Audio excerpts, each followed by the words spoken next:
नमस्कार, आपण पाहत आहात आपलं मलकापूर न्यूज। वाहतुकीचे नियम पाळणाऱ्यांसाठी मलकापूर शहर वाहतूक पोलिसांनी आगळी वेगळी मोहीम हाती घेतली आहे।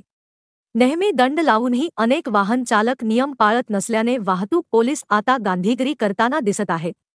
जे वाहतुकीचे नियम नियमित पाळतात त्यांना गुलाबाचे पुष्प दिले जात आहेत, तर जे नियम पाळत नाही त्यांच्यावर मात्र कार्यवाही होत आहे। मलकापूर शहरात अपघाताचे प्रमाण जास्त झाले आहे, त्या अनुषंगाने वाहतूक पोलिसांनी अभिनव उपक्रम राबवला आहे।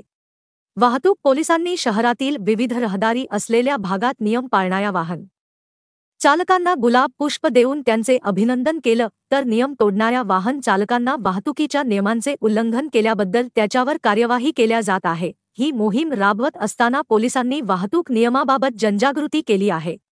हे नियम मोडल्याने अपघात होतात।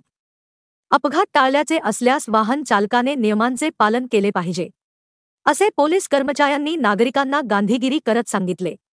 विशेषतः विना हेल्मेट, ट्रिपल सीट किंवा मद्यप्राशन करून गाडी चालवल्यास लागणारा दंड आणि होणारी शिक्षा याबाबत लोकांना सतर्क करण्याचे काम मलकापूर वाहतूक पोलिसांनी केले आहे।